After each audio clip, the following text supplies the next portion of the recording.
Bien, el día de hoy vamos a continuar con el avance de nuestra materia y nos corresponde a seguir trabajando la transformada de Laplace. Así que, por favor, quisiera que alguno de ustedes confirme que estamos en el estadio de aprendizaje que corresponde. Y les decía que si mi memoria no me falla, ya estamos en condiciones de empezar a estudiar las ecuaciones diferenciales que involucran en sus funciones precisamente funciones con saltos de continuidad finitas. Que alguno de ustedes me confirme esto, por favor. Por ejemplo, ya hemos estudiado la función escalón unitario, o aún no.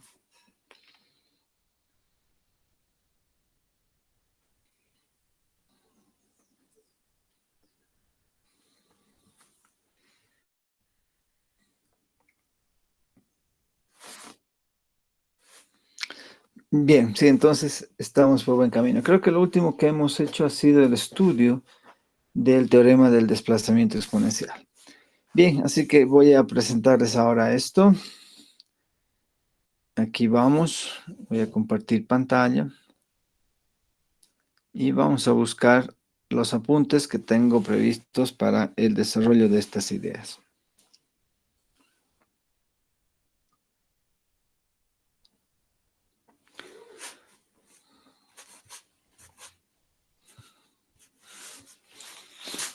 Después, antes que acabe nuestra clase, por favor, hágame recuerdo que tenemos que fijar también la fecha de nuestros exámenes que aún están pendientes.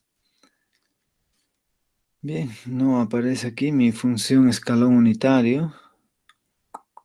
Aquí está.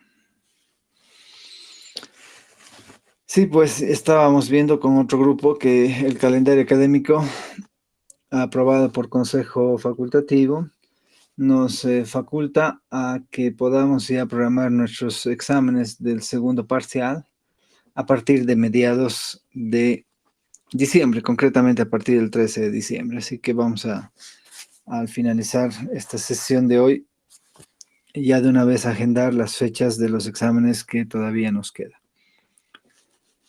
Bueno,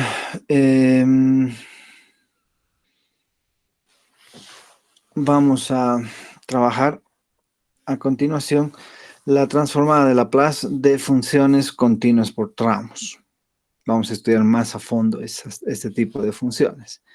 Y para modelar a estas funciones, existe una función muy especial que es la denominada escalón unitario o también de Heaviside. Esta función se la define de una manera muy simple, muy sencilla, de la siguiente manera. La función escalón unitario es igual a 0 si t es estrictamente menor que 0, o bien va a ser igual a 1 si t es mayor o igual que 0. La gráfica de este escalón se lo ve rápidamente. Si la interpretamos como una señal, es una señal que permanece apagada para valores menores que 0, y súbitamente, de repente, se activa y se vuelve una función constante. Se activa esa función, ¿ya? Es una señal activa. Y pueden ustedes darse cuenta de que el nombre de la función escalón viene precisamente de que se forma una escalerita, ¿no? Una grada, un peldaño, cuya contrahuella es unitaria, tiene longitud 1. ¿Ya? Podemos generalizar esta función escalón unitario desplazando el escalón unitario a la derecha, tomando un valor de t sub 0 mayor o igual que 0. ¿Cómo? Fíjense que no es otra cosa que u de t menos t sub 0, se define así el escalón, va a ser igual a 1 si t es mayor o igual que t sub 0, y va a ser 0 si t es estrictamente menor que t sub 0. O sea, viéndola como señal, permanece apagada hasta que llega a t sub 0, y de ahí súbitamente se activa y permanece constante e igual a 1 para valores de t sub 0 mayores, para valores de t mayores a t sub 0. Observen que cuando t sub 0 vale 0, se tiene exactamente la función escalón unitario tal cual inicialmente la definimos. Bien, resulta que esta funcioncita juega un rol muy importante para que nosotros podamos definir muchos saltos de continuidad. Y esto se lo traduce en la siguiente propiedad. Supongamos que tenemos una función real de variable real que es continua sobre todos los reales, de menos a más infinito. Y sea t sub 0 un número mayor o igual que 0. ¿Qué ocurre cuando multiplicamos una función continua sobre todos los reales por este escalón unitario desplazado en t sub 0? Resulta que esta función escalón unitario se comporta igual a 1 cuando t es mayor o igual que t sub 0. O sea, 1 por f de t es igual a f de t. Pero esta función escalón unitario se vuelve 0 si t es menor que t sub 0. Entonces, 0 por f de t, valga lo que valga f de t, se vuelve 0. Y de esa manera, fíjense que si originalmente teníamos una función continua, aquí la función original es esta función con curva amarilla. El momento en que multiplicamos por el escalón unitario desplazado, la gráfica genera un quiebre, un salto de continuidad en t sub 0. En otras palabras, toda la parte que está anterior a t sub 0, toda esa parte anterior a t sub 0, queda completamente aplastada sobre el eje horizontal. Eso es lo que hacemos cuando multiplicamos por un escalón unitario. Aplastamos la curva, la gráfica de la función continua sobre el eje horizontal, generándose así un punto t sub 0 en el que existe un salto de continuidad o un punto de discontinuidad, desfasada. Sencillito, ¿no? De ver esta propiedad.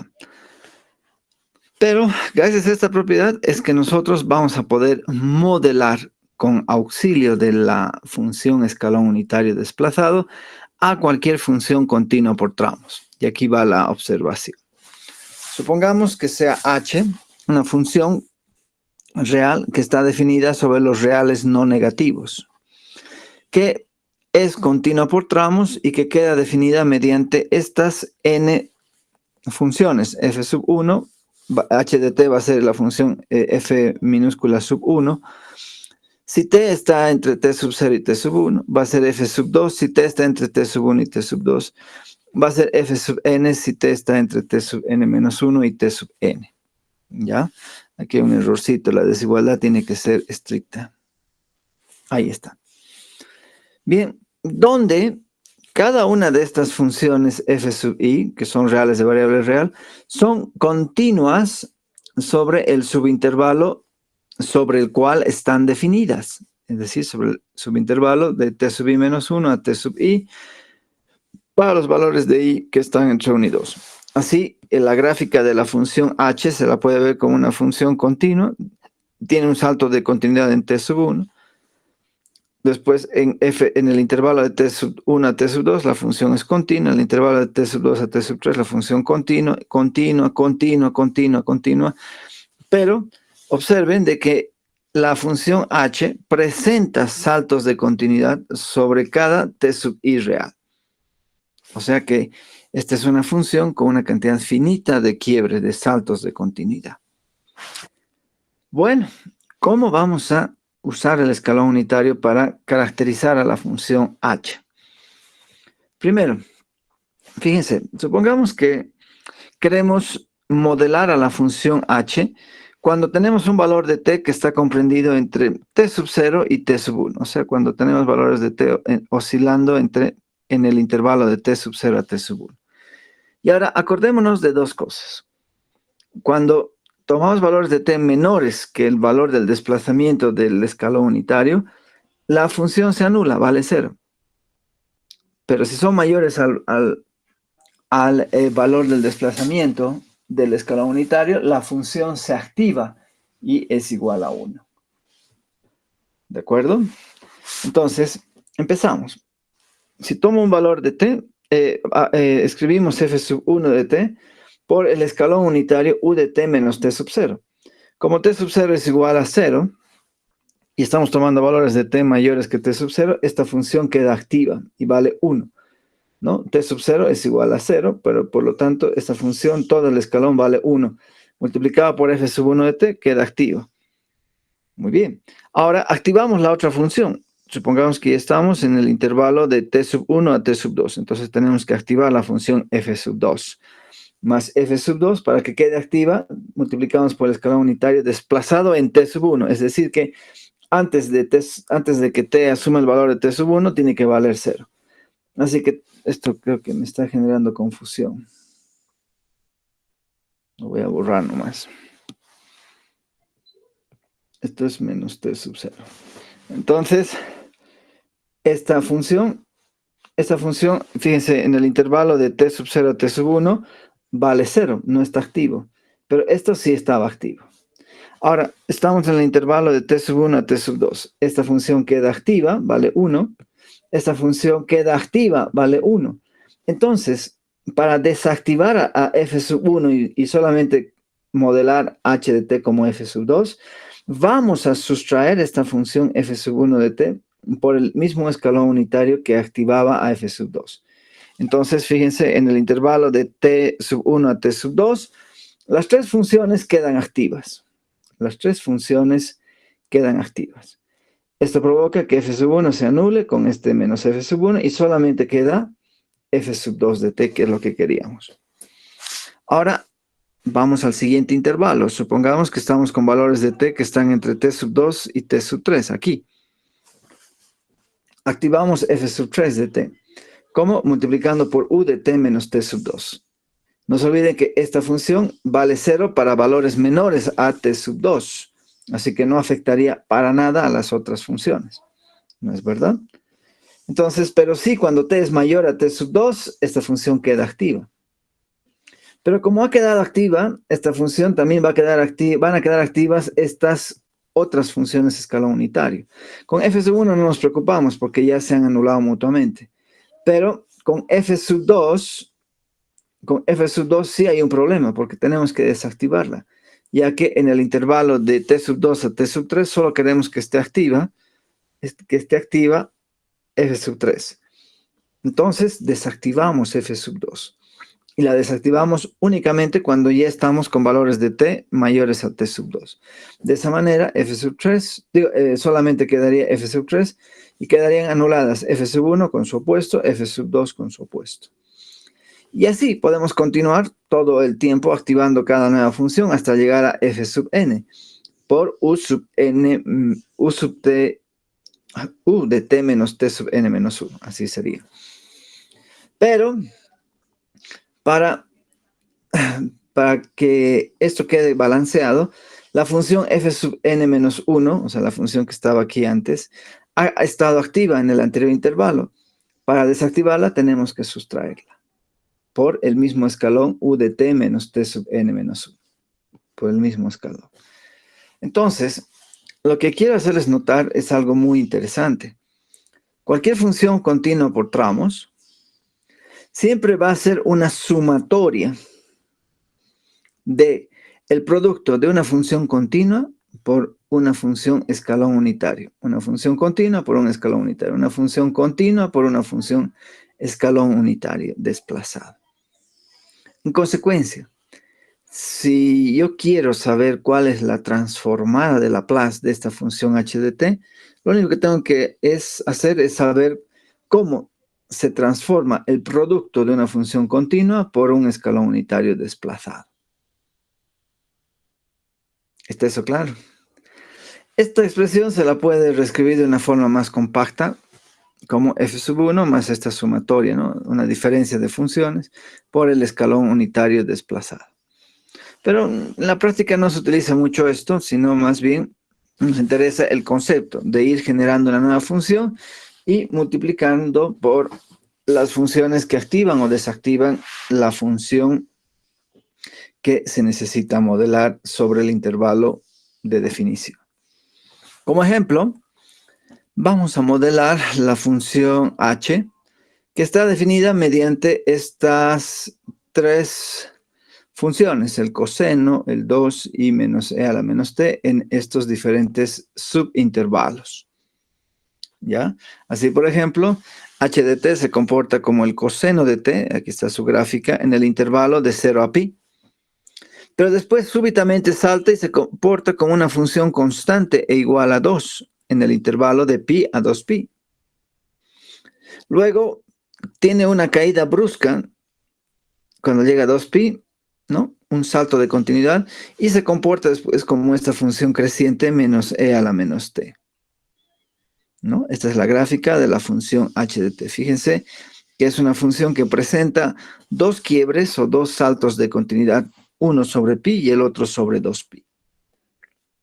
Bien, ¿cómo vamos a modelar esta función usando la función escalón unitario o función de Heaviside? Bueno, empecemos. h de t son tres funciones. Empezamos multiplicando el coseno de t por el escalón unitario. ¿No es cierto? Debería ser t menos 0, pero lo escribimos simplemente como u de t. Pero esta función va a valer siempre 1 porque estamos tomando valores de t mayores que 0. Entonces, por eso es que podemos prescindirla, ya no lo he escrito. Pero aquí en realidad deberíamos haber escrito u entre paréntesis de t menos 0. Bien, ahora activamos esta función constante. La función constante es igual a 2, entonces más 2 por el escalón unitario u de t menos pi. Fíjense que esta función no se había activado antes cuando estábamos con t oscilando entre 0 y 1 porque valía 0. Pero sí se activa cuando estamos tomando valores de t mayores que pi. Pero así como se activa esta función, ha quedado también activada esa función. Para anular el efecto del coseno, sustraemos la función coseno multiplicado por el mismo escalón unitario u de t menos pi. Listo, entonces así cuando estamos oscilando con valores de t entre pi y 2pi, tendremos a estas dos funciones mutuamente anuladas y solamente nos modela h de t igual a 2, que es lo que queríamos en el intervalo de pi a 2pi. ¿Qué pasa cuando estamos ahora con valores de t mayores que 2pi? Ya también acá. Entonces, activamos esta función, que es menos e a la menos t. Estoy activando esta función por u de t menos 2pi, ¿no? A partir de 2pi, esta función tendrá que estar activada. Va a valer 1, mejor dicho. Pero antes va a valer 0, o sea que no va a afectar para nada la anterior sumatoria. ¿No es cierto? Pero cuando estoy tomando valores de t mayores a 2pi, estas funciones escalón unitarios también quedan activas.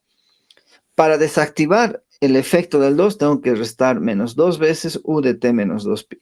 Así que cuando estemos con valores de t mayores a 2pi, esas dos funciones se anulan, el coseno con menos coseno se anula y solamente nos queda modelando menos e a la menos t, que es precisamente lo que vale h de t en el intervalo de los valores de t mayores a 2pi. Y así tenemos entonces todo el rato que para poder hallar la transformada de Laplace de h de t, tenemos que efectuar el producto de una función por un escalón unitario, una función por un escalón unitario, una función por un escalón unitario. Todo el rato necesitamos de evaluar ese producto. Bueno, entonces, ¿qué es lo que tenemos? Fíjense lo siguiente.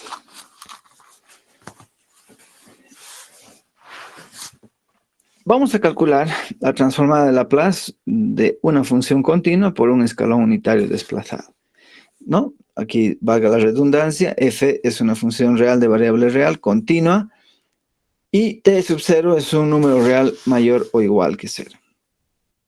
Entonces, la transformada de Laplace de este producto es la integral de 0 a t sub 0, de t sub 0 al infinito, del núcleo por la función que queremos transformar. ¿No es cierto? Lo estoy descomponiendo en dos integrales. Al final es la misma integral de 0 al infinito de toda esta función. Así está definida la transformada, ¿no? De Laplace. Pero la he hecho en dos tramos. ¿Por qué? Porque el escalón unitario se comporta de diferente manera en este intervalo que en este otro intervalo. En este intervalo, observen de que el escalón unitario vale 0. Así que toda esta integral se anula. Y acá, esta otra integral es la que nos debe concentrar la atención. Para poder evaluarla, sabemos que el escalón unitario en este intervalo vale 1. ¿no es cierto? Vale 1. En consecuencia, solo tenemos que hallar la integral de este producto. Pero vamos a hacer un pequeño ajuste, sobre todo con los límites. Voy a etiquetar voy a hacer un cambio de variable etiquetando a tau por t menos t sub 0. De esta asignación, dos cosas se pueden implicar. Primero, que el diferencial de tau es igual al diferencial de t. Y segundo, despejando t de aquí, va a ser igual a tau más t sub 0. En consecuencia, esta integral de e a la menos s en lugar de t, ahora tenemos tau más t sub 0. En lugar de t tenemos tau más t sub 0. Y en lugar del diferencial de t tenemos diferencial de tau. Y ahora veamos qué pasa con los extremos del intervalo de integración. Cuando t minúscula era igual a t sub 0, entonces tau empezaba en 0. Y cuando t minúscula crecía indefinidamente, entonces tau también va a seguir creciendo indefinidamente. Ahora observen, como aquí la variable de integración es tau, e a la menos st sub 0 es una constante que sale fuera de la integral, y nos queda simplemente la integral de e a la menos s de tau, f de tau más t sub 0 por el diferencial de tau. Pero esta última integral no es otra cosa que la transformada de Laplace de esta función, ¿no? Porque no se olviden que tau es para nosotros una variable bandera. Y bien sabemos que en toda integral, sea propia o impropia, el valor de la integral nunca depende de la variable de integración, sino depende de los valores extremos del intervalo de integración. Y así, este importante resultado ha quedado probado. La transformada de Laplace de una función continua por un escalón unitario desplazado en t sub 0 es e elevado a la menos s por el valor del desplazamiento de la transformada de Laplace de la función f, no en t, sino en t más el valor desplazado. Muy bien, hasta aquí, por favor, coméntenme si tienen alguna pregunta antes de pasar a ver las consecuencias de este resultado.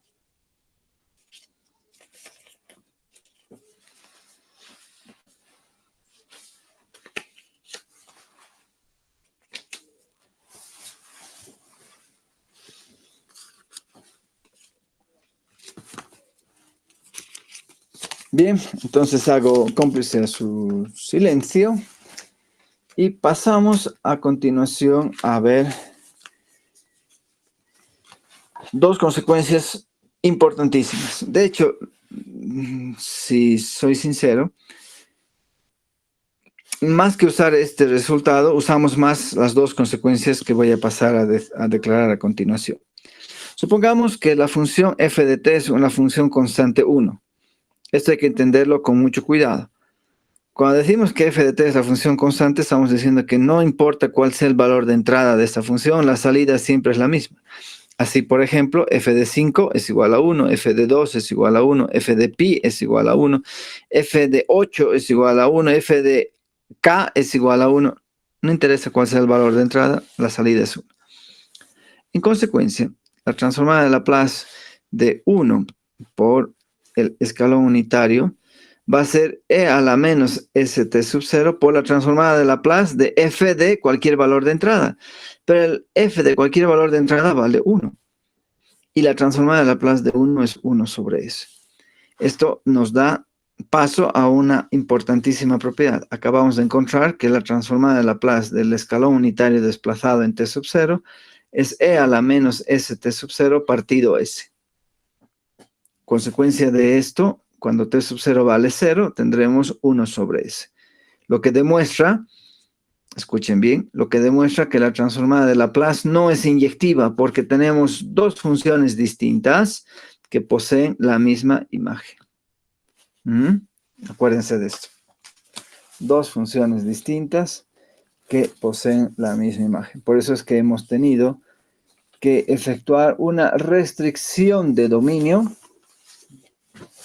para que podamos trabajar con la transformada inversa laplaciana. ¿No es cierto? Bien, ahora sigamos con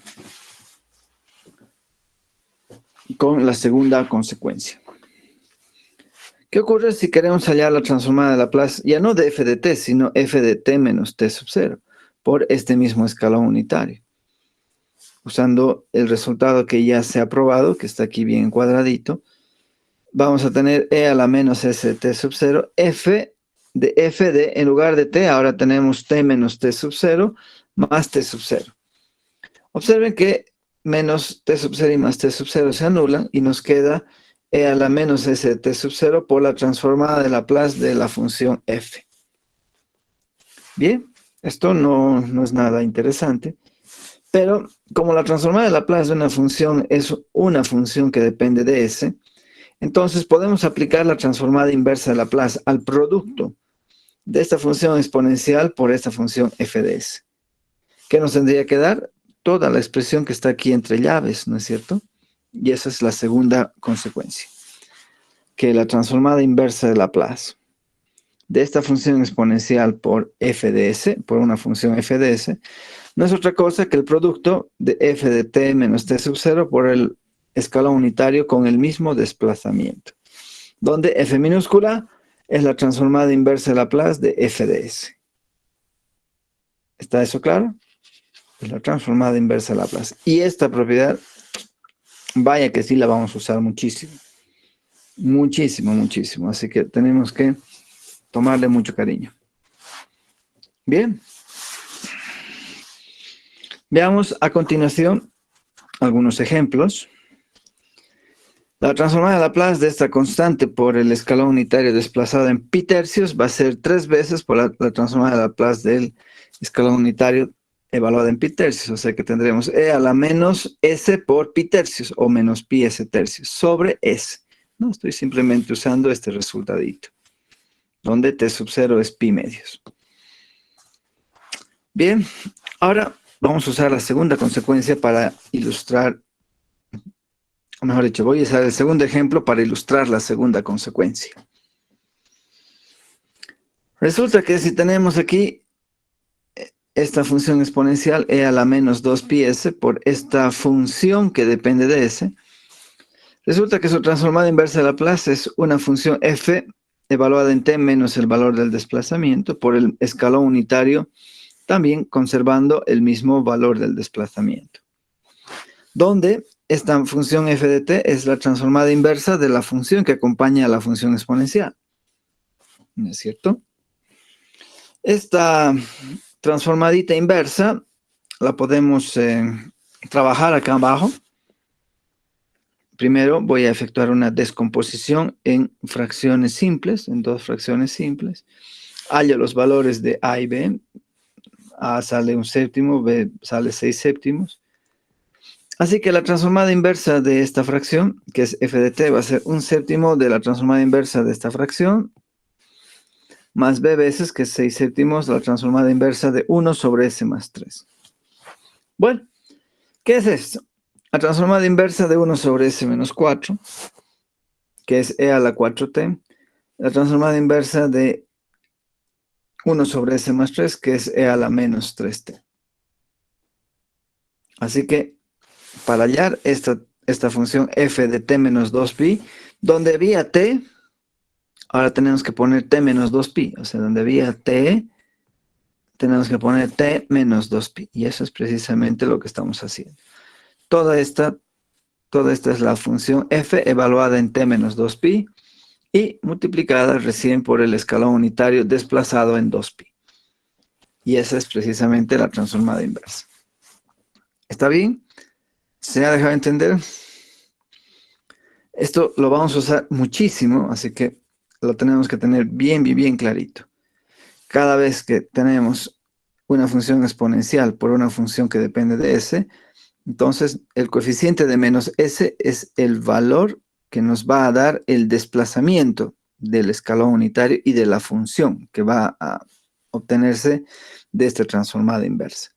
Entonces el coeficiente de menos s aquí es 2pi, entonces de cajón sabemos que su resultado es el producto de una función continua por una función escalón unitario desplazado en este valor del desplazamiento. Y el resto es simplemente invertir la función que acompañamos acá y evaluarla no en t, sino en t menos el desplazamiento. Nada más, esa es la esencia de lo que debemos hacer. Como tercer y último ejemplo, vamos a resolver este PBI, que está formada por una ecuación diferencial de primer orden, sujeta a esta condición inicial, siendo f la función onda cuadrada aislada. Bueno, debería llamarse onda rectangular aislada, pero no sé por qué le han llamado onda cuadrada. Fíjense que si la vemos como una señal a la onda cuadrada, es una señal que aparece apagada en el intervalo de 0 a pi, medios, y súbitamente se activa y se vuelve constante e igual a A. Luego súbitamente desciende y se apaga nuevamente. ¿Ya? Bueno, ¿cómo podemos resolver esta ecuación diferencial? Aplicamos la transformada de Laplace a ambos miembros. La transformada de Laplace de y' es menos y de 0 más s veces la transformada de Laplace de y. Ya sabemos que y de 0 vale 0, así que la transformada de Laplace de y' es s veces la transformada de Laplace de y, menos 2 veces la transformada de Laplace de y, el 2 sale fuera. Y nos queda ahora hablar de la transformada de Laplace de f de t. ¿Pero qué es f de t? Pues la modelaremos usando el escalón unitario, porque aquí tenemos dos saltos de continuidad. Entonces voy a tener 0 por su escalón unitario, va a ser 0. Ahora en el intervalo de pi medios a pi, activamos la función a por el escalón unitario t menos pi medios. Y luego activamos la siguiente función, que va a ser 0 por u de t menos pi. Pero 0 por u de t menos pi va a valer 0, por eso es que aquí no aparece escrita. Pero para que esta función no permanezca activa, desactivamos por a de u de t menos pi. Y listo. Ya tenemos a f de t bien modelada a través de este par de funciones escalones con diferentes desplazamientos. Sigamos. Factorizamos aquí la transformada de Laplace de y. Nos queda s menos 2. De acá sacamos a por la transformada de Laplace de este escalón unitario desplazado, menos a por este otro escalón unitario desplazado. Así, observen que la transformada de Laplace de este escalón ya lo tenemos, lo hemos calculado hace un rato, todo esto. Vamos a tener e a la menos pi s medios sobre s, y aquí simplemente e a la menos pi s sobre s. Bueno, ¿qué vamos a hacer a continuación? Voy a pasar a dividir s menos 2 a esta fracción, a esta otra fracción, y posteriormente aplicaremos la transformada inversa de Laplace a lo que queda. Aquí he comido algunos pasos, y lo que va a quedar es a, que sale fuera de la transformada inversa, de esta fracción por 1 sobre s por s menos 2. Fíjense, el s menos 2 dividiendo a cada término aparece aquí. Menos a por la transformada inversa de esta otra función exponencial por esta otra función f de s. Bueno, es la misma función, qué suerte. Entonces solo tenemos que hallar una sola vez la transformada inversa. Listo. Entonces vamos a descomponer esta fracción en dos fracciones simples en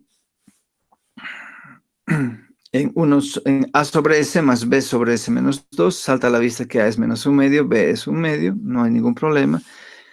Y la transformada inversa de f de s, porque todo esto es f de s, no es otra cosa que menos 1 medio de la transformada inversa de 1 sobre s, que es 1, más b, que es 1 medio por la transformada inversa de 1 sobre s menos 2, que es e a la 2t. En otras palabras, la transformada inversa de toda esta función, que le estoy llamando f sombrero, va a ser 1 medio de e a la 2t menos 1. Listo. Entonces calcularemos cada una de estas dos transformadas inversas por separado. Empezaremos por la primera. Vamos a tener f sombrero evaluada no en t, sino en el valor del desplazamiento, que es pi medios, por el escalón unitario con el mismo desplazamiento. Y abajo, ahora el valor del desplazamiento es pi. Entonces, en lugar de evaluar f sombrero de t, vamos a evaluar f sombrero de t menos pi medios. Aquí, en lugar de t, ponemos t menos pi medios para el primer caso y t menos pi para el segundo. ¿De acuerdo? Ponemos t menos pi medios en el primer caso, t menos pi en el segundo. por sus escalones correspondientes. Y listo. Lo único que nos queda es ahora despejar y como a multiplicado por todo esto, de ahí viene a medios por toda esta función, menos a medios por menos a por toda esta función. De ahí viene menos a medios por toda esta otra función. Y eso es precisamente lo que nos da como solución a nuestro PBI. Como verán, la respuesta de nuestro PBI es también otra función con saltos de continuidad sobre los mismos puntos donde teníamos los quiebres en la función f original de nuestra onda cuadrada aislada. Bien, hasta aquí. ¿Alguna pregunta?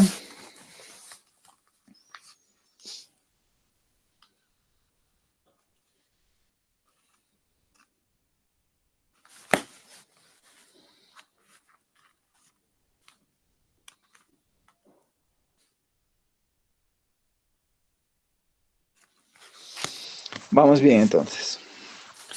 Vamos a practicar todas estas ideas. Vámonos al libro matemático que más hemos estado usando de ecuaciones diferenciales. Y les recomiendo que nos vayamos al capítulo 7. ¿Dónde está el capítulo 7? Aquí. Acá. Recuerdo que les había consignado ejercicios de la sección 7.3 que los encontrábamos en la página 278. Y estos ejercicios eran los impares no consecutivos del 1 al 31. ¿No es verdad? Ahora, con lo que acabamos de ver, aquí aparece nuestra función escala unitario con una U mayúscula caligráfica. Así que es bien identificada. Y les recomiendo lo mismo, trabajar los impares no consecutivos del ejercicio 37, por lo menos hasta el ejercicio 69. Por lo menos a la 69. Aquí hay uno muy parecido al que acabamos de resolver, ¿no? El último, con un salto de continuidad, una onda cuadrada aislada también tenemos ahí. Aquí le llaman pulso rectangular. Bien, entonces maduraremos estas ideas y ya el día de mañana podremos empezar a ver un concepto más importante que es el de la derivada de la transformada de Laplace, que no es lo mismo que la transformada de Laplace de la derivada, son dos cosas completamente distintas. Bien, ¿alguna pregunta hasta acá?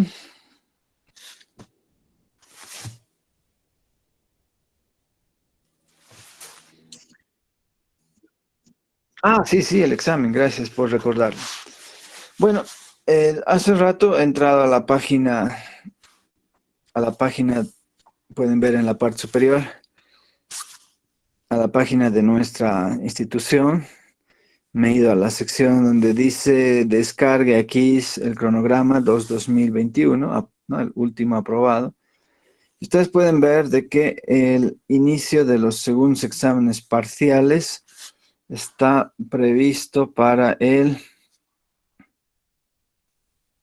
aquí está, 13 de diciembre, ¿no? O sea que a partir del 13 de diciembre podemos nosotros fijar una fecha de nuestro segundo examen parcial. Voy a agregar aquí una hojita para poder hacer nuestro cronograma.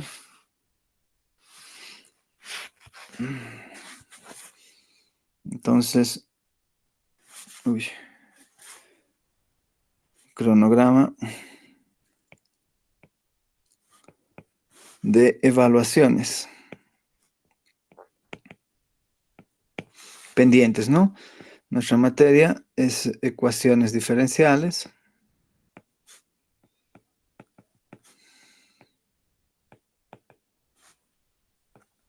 Y básicamente, nosotros tenemos 3 exámenes todavía que programar.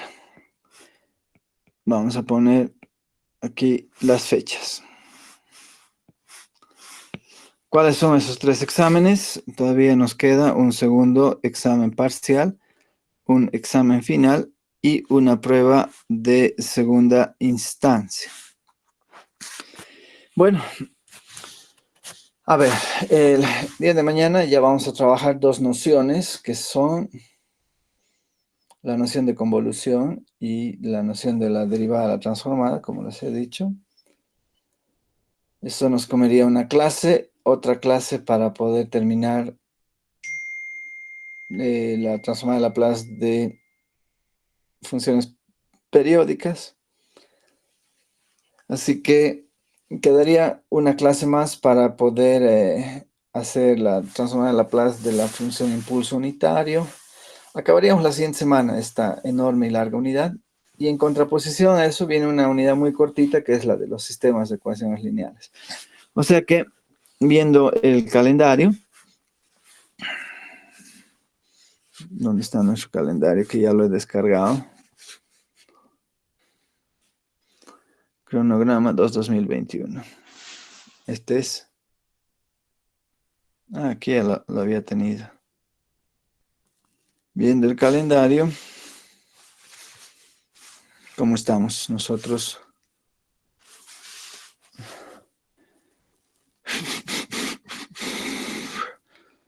Podemos acabar todo tranquilamente hasta el 7 de marzo. Digo marzo que estoy hablando, hasta el 7 de diciembre. Entonces, el 13 podemos darnos una clase de holgura y podríamos plantear lo siguiente. El martes 14 de diciembre, nuestro examen del segundo parcial.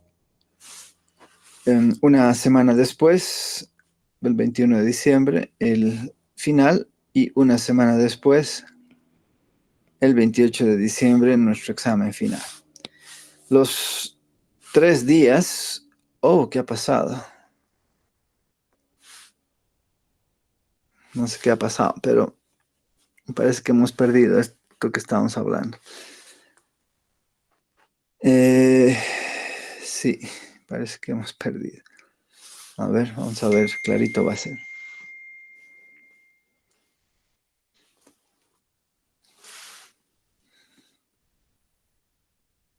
¿Dónde estaba nuestra hojita?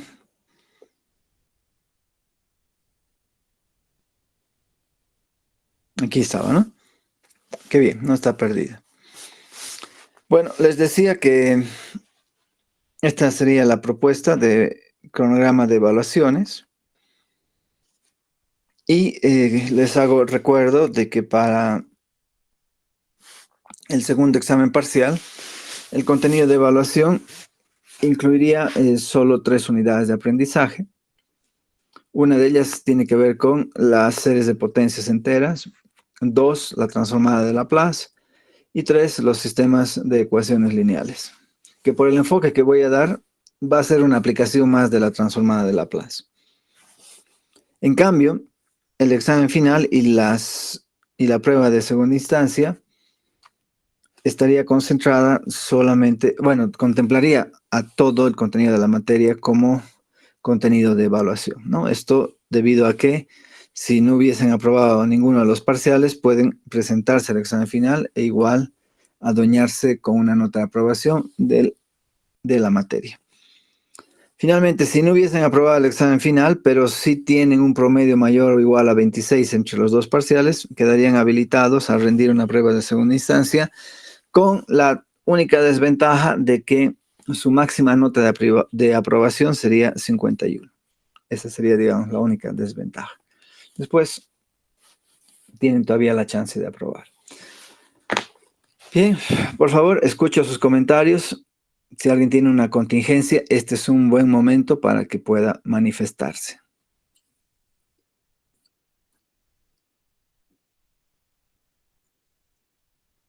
Sí.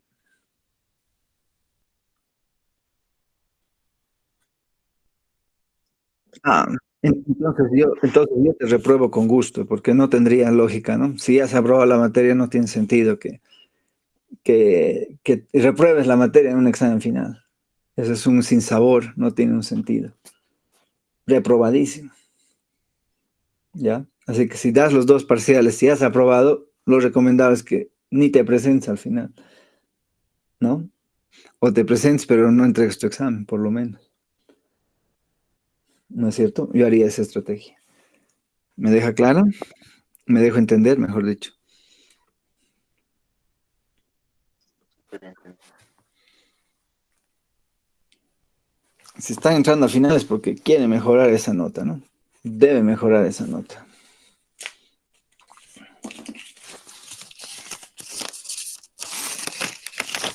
Muy bien.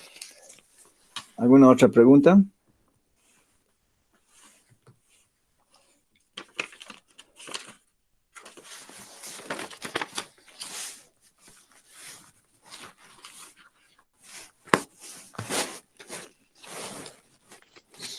Muy bien, chicos. Entonces, hagan lo que yo voy a hacer.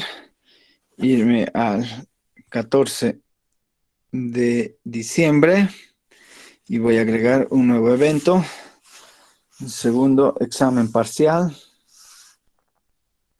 de nuestra materia, que es ecuaciones diferenciales. Y nuestro examen empezaría a las 8:15, ¿no es cierto? Y me imagino que ya les voy a ir comentando cuál es el salón de clases que nos han podido asignar para ese efecto. Bien, ¿algún comentario final? Escucho sus intervenciones. Las diapositivas, sí, que por favor. Claro que sí. Les he subido, pero creo, ¿no? Las anteriores diapositivas o no. Parece que no todavía. Sí, les voy a subir en este mismo momento para no volver a olvidar. Pierdan cuidado. Está bien, gracias, sí. Bien, chicos, entonces quedamos aquí y nos estamos reencontrando el próximo día martes, mañana. Que tengan un buen resto del día. Hasta luego, Inge. Hasta luego.